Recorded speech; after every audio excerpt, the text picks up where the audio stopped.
This thing turn down here. That's the clamp. And this is the feed coming off the engine to the heater. And you got to put a very small nipple and then a square 90 and then another nipple and then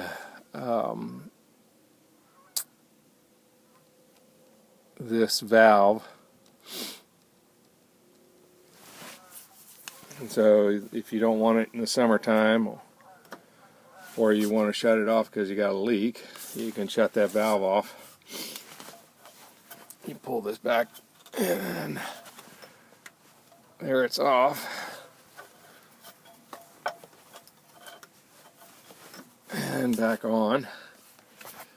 And that feed runs down here and goes down below the deck and comes back up here through there, runs along the port side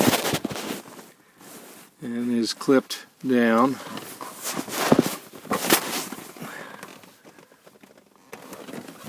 And it runs all the way up to the front. And there's my lead bags. Got 150 there. And then you can see this is the heater hose line. And then I had to drill through that. And then I've got the heater right there on the other side. Right there. And got it bolted down or screwed down. And then I put some rubber shims, as you can see right there. That keeps it from vibrating anything. And I've got those rubber shims underneath as well. Keeps the vibration off the fiberglass from the fans running. Of course, they're pretty quiet anyway. And then you can see those three, 1, 2, 3, go to that one, that 2, and that 3. And then on the face,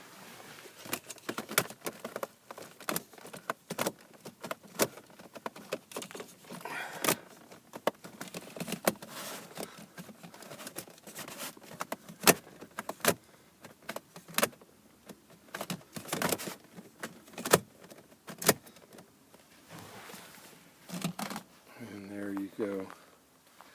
Of course, I got all my cushions in the way, but you can see that one kind of feeds over to the captain. And these also feed anywhere you want. They all can pull out.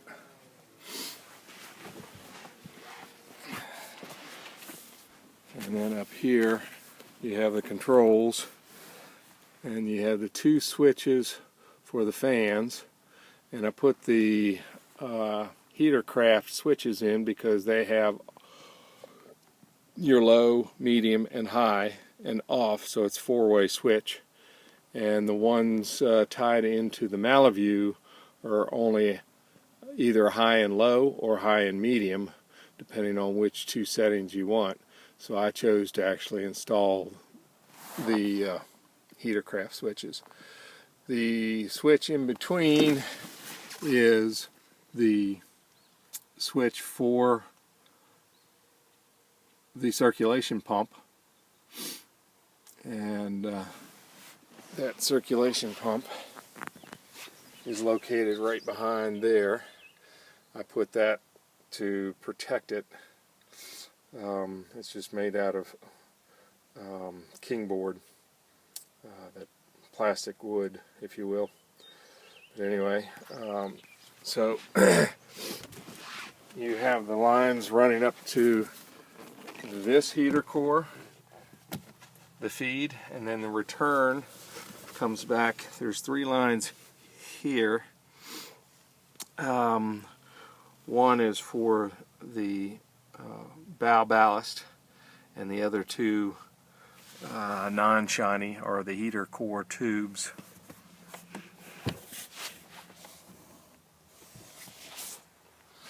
And so this one feeds right here, and then this one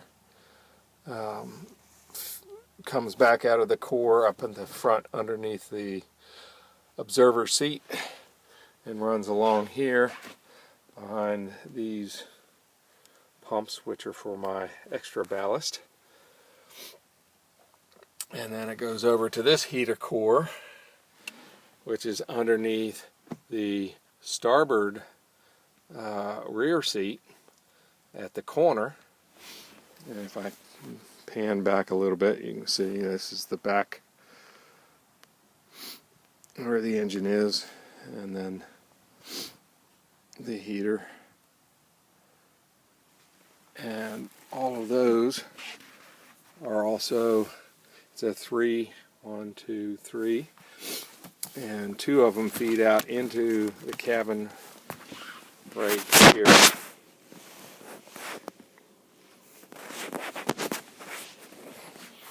And then the third one I fed behind the gun wall, and it goes all the way up and is in this port back in. You can actually pull it out. Sorry for all the debris, but you can pull it out like this and feed the captain from there as well. And all of them are on breakers. All the pump is on a breaker, and the 2 fans switches are through a breaker, so that if something happens, you still have protection. It's very simple. I followed part of the thing. I laid it out in the boat to make sure everything was going to fit, and you could get the tubes in place, because that's the important thing. You don't want to fasten the heaters down until you know that you can get to both the water lines to feed the core, the electrical connections, and then of course the pull-out tubes. So all of that was kind of laid out and positioned, and then I made all the cuts and drillings, and then tied all the wiring in. And we have used it for 2 years now, and used it a lot. We love it.